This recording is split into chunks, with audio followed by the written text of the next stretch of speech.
Hello and welcome to this broadcast today where we're going to look at how to develop an effective digital jotter using Google Classroom. I've just posted in the chat there welcoming everyone if people managed to tune in on a Wednesday about, I don't know, what we're 2 weeks now from Christmas Eve. So we've certainly got lots going on. It's a busy time, but whether you're watching live or joining later, thank you very much for taking your time out to do that. I've also dropped in the chat there a link to another webinar that was done about 6 months ago, which was about making those first steps with creating a virtual jotter and sharing that out.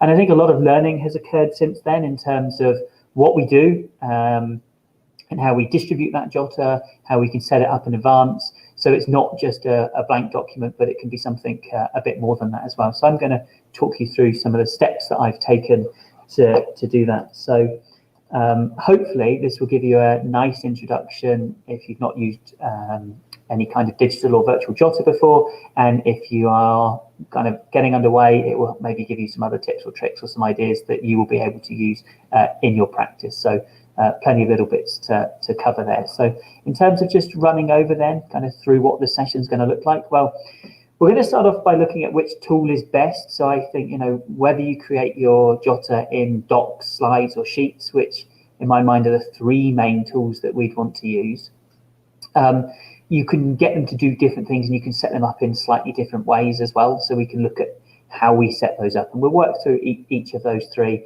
and I'll give you some explanation ideas of how I've used it. We'll also have a look at how we deliver the virtual jotter to young people through our learners, the students in the classroom. So I think there's a couple of ways of doing that as well through Google Classroom, and then there's a way if you're not using Google Classroom, you're using a different learning platform, or you haven't embarked on using a platform yet and you just want them to have a digital workspace, and then you can absolutely do that. We can look at the kind of best way to create and share that as well. And then we'll get stuck into the demonstration, how we make use of the jotter in terms of getting it set up. And then hopefully if I can flip between the screens successfully, we'll be able to give a bit of feedback on a jotter as well, and see how we go from there. So when you're in Google Classroom and you're creating an assignment, you have this option to be able to make a copy for each student, and you can see that you get lots of different tools that allow you to do this. So for example, we've got docs, drawing sheets, slides, and you can also do that with PDFs. So if you've got some kind of extensions enabled that allow you to ink on PDFs really nicely and save that, then that might be a possible suitability for you. Or you might want to explore with things like Jamboard as well. So there's an option there if you were looking for a more collaborative drawing space to act as a jotter. But today we'll very much be focusing on our docs, sheets and slides options. So in terms of the delivery of that information, I said that we've got a few ways that we can do that. So we can do that through Google Classroom in the assignment function, and you can set an assignment and they can attach the same document each time after they've added to it. Or you can pre-create something and then you can make a copy for each student, and they will then get what you have already set up and they can work on that. The nice thing about that is, of course, you can really nicely scaffold the work for young people, and you know that they're going to be working off a template that you want. The only downside there is if you want to add in some pages later on, then that's not a simple or easy process. So there's no built-in functionality for that. It would be a manual process. If you're not using Google Classroom and you're looking to deliver something that you've set up already as a virtual jotter, or for instance, someone has shared with you a Google Doc or Google Slides virtual jotter, and you want to be able to use that, but you haven't fully adopted G Suite and say you're using Microsoft Teams or just collaborative workspaces, then you can deliver copies of files to people by using a URL. You just take the URL that you can see here of the file from the Google Doc, for example, and then you take the bit off the end that might say edit or preview, and you change that to say copy. And when you do that, and you share that URL with them, they can then paste that or open it up in their browser, and it will give them the option to be able to create that file. So that is a really good way to be able to deliver files to people if you want them just to be able to take a copy. You'll need to check the sharing settings of that, and when we get to the demo, we'll have a look at how we do that. Okay, so let's get stuck in then with a demonstration. So what I'm going to do is I've got here a class that I've got set up and I'm in as a teacher. You can see a bit earlier on today, I've added myself the virtual jotter assignment and I've got it assigned to 10 people. In the instructions, it's completely blank and it just says attach your virtual jotter here. So if I open up my learner view, I can see here I've got the virtual jotter and I've got a L in the corner for learner so we can see which account we're on. What I'm going to start off by doing is going in and going to docs.new. And what that does is it opens up a blank doc and I could put my work in here, lesson number 1. Once I've done that, I'll give a name up here so we can track it easily, virtual jotter.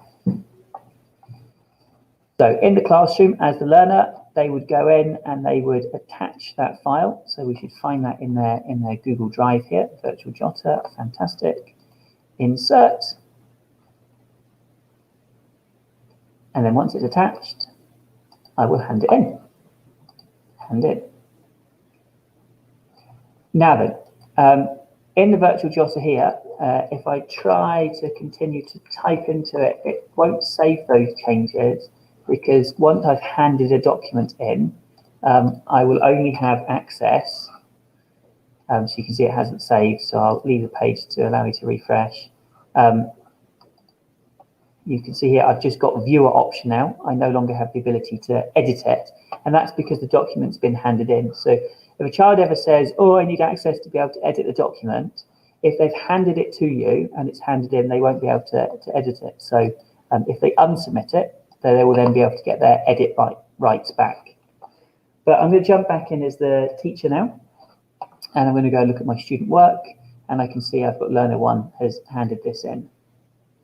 So I can now go into their virtual jotter there, and I can mark it. It's a fantastic piece of work that we've done there. So I'll stick in 100, and I will return that to them. Could also put some comments in the document if I wanted to as well. Now we'll see here. I just minimize that and go back to the learner work here. I'm just working across 2 browsers to hopefully not confuse things. If the learner now goes into the virtual jotter, because it's been handed back to them, they have the ability to be able to edit the document like so. So I'll leave that open and I'll go back into the stream here. Okay, so I'm going to go back into my teacher view now. And with my teacher view, I'm going to go to the stream here as well, into classwork, and I'm going to create myself another assignment. Task 2, and I'm going to want this to be done in the virtual jotter. And then I'll ask them to please attach your virtual jotter. I can assign that just like so. So I've got my virtual jotter demo that they've just worked on, and now I've assigned themselves a second task. Jumping into my learner view, I can see here when the stream updates, or I go into classwork, I can see here task 2, virtual jotter. I can view that assignment and go in there.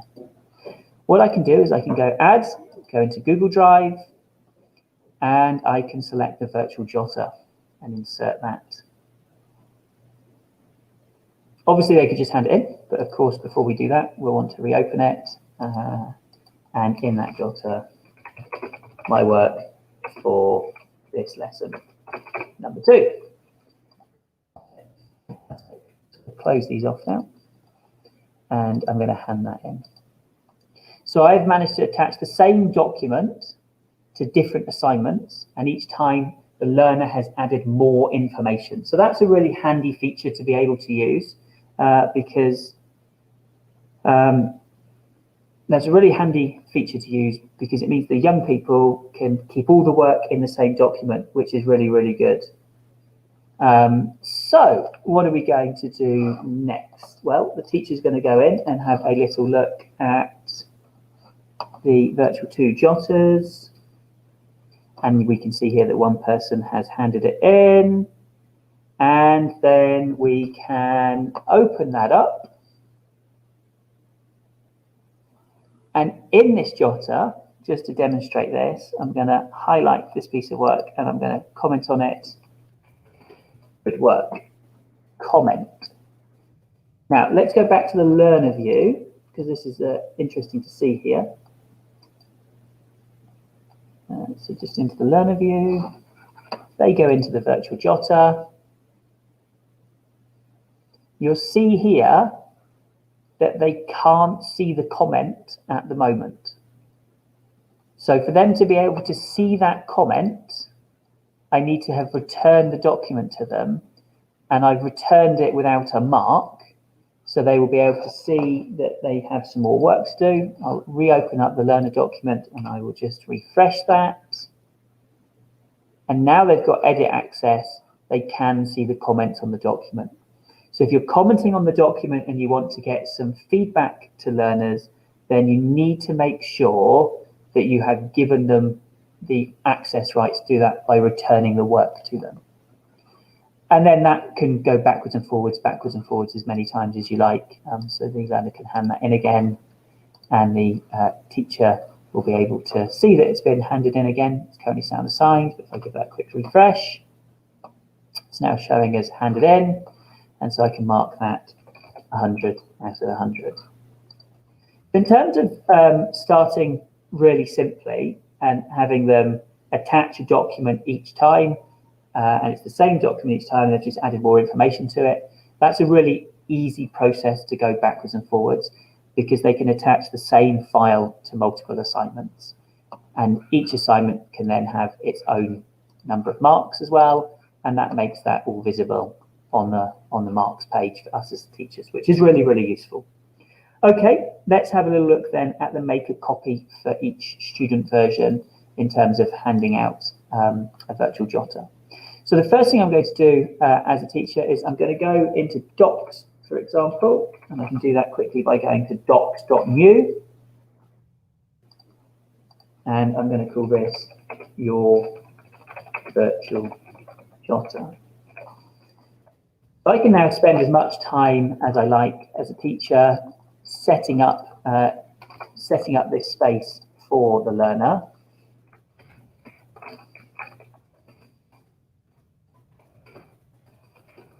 And I could, for example, give them a task and get them to enter their answer here. I might make that a different color so it stands out, or insert a screenshot of your work. What's also quite nice is you can insert images. So if they're on a mobile device, they could insert an image from their camera. So you could also ask or request them to insert a picture of your work. I see here Rachel has just asked us a question. Can you send multiple marks, or will only one mark be recorded in the assignment? So you can only return one set of marks per assignment, but you can of course have as many assignments as you like, and you can, if you want to, keep attaching the same virtual jotter to different assignments that you set up. But great question there, Rachel. Thank you very much. Welcome to the webinar. Your attendance is very much appreciated. Okay, so this is me getting the virtual jotter set up, and within this in Docs, I can give them prompts about what I want them to do, and I could have one page long. I could make it 2 pages long. In terms of kind of setting up headings and things, I can spend a bit of time. So quite often we've already got Word documents that are pre-set up that we might wish to reuse. So to be able to do that, if you go into Google Drive, drive.google.com, you can upload files to your Drive. And if you go up to this settings cog here and go into the settings option, I would make sure you've got convert uploads. So it will automatically convert your Word documents into Google Docs or Google Slides or Google Sheets when you hit that upload button. And that's really useful in terms of then being able to go in and edit it for the purposes of creating a virtual jotter. So if you've already got worksheets set up, then uploading is no problem at all. Converting them to Google Docs and then having them ready to go in Google Classroom. One thing that's worth noting is if you're using text boxes and you've got lots of text boxes in Word, Google Docs doesn't like text boxes very much. It inserts them as drawings. So people can still write and edit the text box, but it's not super easy. So my advice there is to take the text boxes out and just give them some placeholder text in a different color, which they can write on. Another thing you might do is drop a lot of text in and then get them to highlight it and use the comment function to comment on a piece of work. For instance, if they were annotating a script or something, or they can use a suggesting mode to go in and make changes. And you can then see what changes they would make to the document, or you could go in and change your comments as well. So I think that's a couple of really good ways. So I've got here my virtual jotter set up. Now it's really important that I take the time to make sure that I'm happy with it before I assign it in the classroom. Because as I said earlier, once you've assigned it, you can't go back and make any changes to all the jotters all at once. You would need to go in and do it manually. Or if you were lucky enough to be able to install an extension to do that, then that may be possible as well. But try and get the jotter as accurate as you can the first time. And just like we would in class, we would hand out multiple jotters across a year group. I certainly like this idea of setting up a jotter for topic. So for example, I teach computing science. I would set up a software design and development jotter where they would put evidence in of all their coding exercises. They would screenshot their code, screenshot evidence that the program is running, and then I would be able to mark that on screen. Okay, let's close these tabs that are open and then head myself back into Classroom. So classroom.google.com is the quick way of doing that. And once I've done that, I can navigate into the classroom and I can look at setting up a new assignment. So let's go into the classwork page here, create assignment. So I'll just call this jotter made in Docs. And I will go down to this add button to Google Drive and select virtual jotter, insert. Now then, this is where the important bit is in terms of making sure that we successfully deliver it. We need to make sure we make a copy for each student, and then we can hit assign. That process would be the same if you were using slides or docs. So let's just have a look at slides or sheets or any of the other G Suite products. Let's have a little look in slides for now. So slides.google.com. And I'll show you how I could set up, using this template here, book reports, a virtual jotter. So I think what's fab is you get templates available in G Suite that allow you to kind of have a head start, basically. But what I know about the templates is they might be, pretty generic, but I might want to go in and make some changes so that my learners can update it and personalize it themselves. So, for example, I could duplicate this slide and put, your thoughts or reflections, whatever I wish for the task to be. And I'm going to go book report, virtual jotter. So one of the reasons why I might choose to use slides over docs is in terms of for the handling of pictures, or then putting in photos, or having pictures and text next to each other. You've got a bit more flexibility in terms of how you move things around in the package. Google Docs is obviously a word processor, so if I'm looking for something a bit more visually engaging, then I would use slides. And there's lots of examples out there of workbooks that have already been created in Google Slides that can be downloaded and reused. Or you can build your own, or you can use a template and adapt a template and personalize it to your context. For example, if you're all studying the same book, you could put the book title in for them just to make sure that it's in correctly. In terms of assigning that to the class, you would do it in exactly the same way as I showed you in Classroom by creating the assignment and making a copy for each student. The final one that I'm going to look at in terms of getting set up is Google Sheets. So to do that, we go to sheets.google.com, and I'm just going to create myself a blank Google Sheets document. So Google Sheets is a really great way for introducing some number handling skills, or it's a really good way to be able to, for instance, do an accounting course, for an example. And what I would suggest doing here is down the bottom you have different sheets, and you can add more sheets just by pressing this this plus button here. So I've now got 7 sheets there. So I might decide to set up some simple sums that I want them to do, and they could either use the inbuilt functionalities to do the sums for you, or they could calculate the sums themselves. And you can spend a bit of time setting it up how you'd want this to look. So let's just put in a line at the bottom here, and put a little plus symbol in here. That's fine. So if it comes up with an error like that, it just needs to be changed to plain text. But I seem to have got myself a bit stuck here. So what I could do, hopefully, put it on that side there. Oh. Well, that's probably because that picked that up as a number. I'll just run that as plain text. Let's try that again.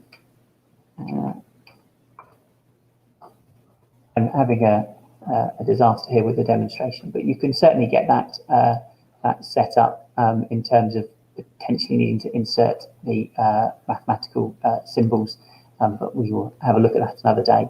So once you've got your exercises set up across your 5, 6, 7 sheets, you can then go in and assign your virtual jotter just like you would with the docs. So what we need to look at now is making sure that we have collected the jotters in. So let's go back into the student view and look at the virtual jotter that has been created. And this is the jotter that's made in docs in the learner view. So I'm going to go in and look at that. And I can see here that it's loaded. Now then, as the learner, once I go in, I can see I need to enter my answer here. Hello, this is my answer. And then when it's ready, I can turn it in or hand it in. And you can see here, it's gone to the teacher, ready to go in. So let's go back to that teacher view there and just be able to see that overview. So hopefully the jotter here will load up. 1 handed in, 9 still assigned. Exactly the same as before in terms of giving feedback. You can give feedback, but while it's handed in, they can't see the comments that you've made. If you return it with no mark, it will go back into the assigned pile. So let's just show you how that looks like there. You can see it's gone back into my assigned pile. But if I assign it, if I hand it in again, just need to refresh to allow me to do that. Now hand it back in. I refresh this, we should see it handed in. Oh, I just need more patience, didn't need to refresh. And I can enter the mark there. And you'll see that it's now gone into my mark section as opposed to the assigned section. Okay, hopefully what that's done is given you a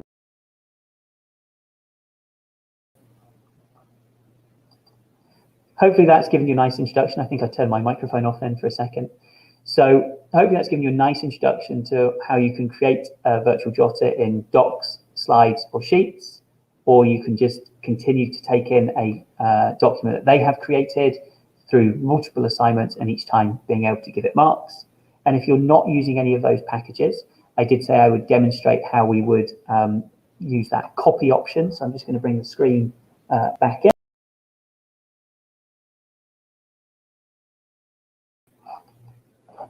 Oh, trying to bring that screen back in, that's good. And you can just see on the end here where it says edit, we need to take edit off and we need to get the copy option instead. Now, before we share that link out to people, when we go to the share settings, we need to make sure that we've got this accessible to anyone we're sending the link to. So if we're sending it to people who are in our domain, so that will be our local authority or within our school. This is my demo account, so within that area, then that works. Or you can share it to anyone with the link, and that's possible as well. And then you can hit done. So you've got your sharing settings right, copy and paste that in, and it gives you the option to be able to make a copy. Now that's really important if, for instance, you're using Microsoft Teams or you're just looking for digital working spaces, but you've not yet adopted Google Classroom. So that works really nicely. Okay, thank you very much for joining me with that kind of introduction and walkthrough on the different ways we can create ourselves virtual jotters, the different ways we can template them, and then how we can assign them and get them in and award marks as well in Classroom. If anyone's got any questions, then please drop them in the chat.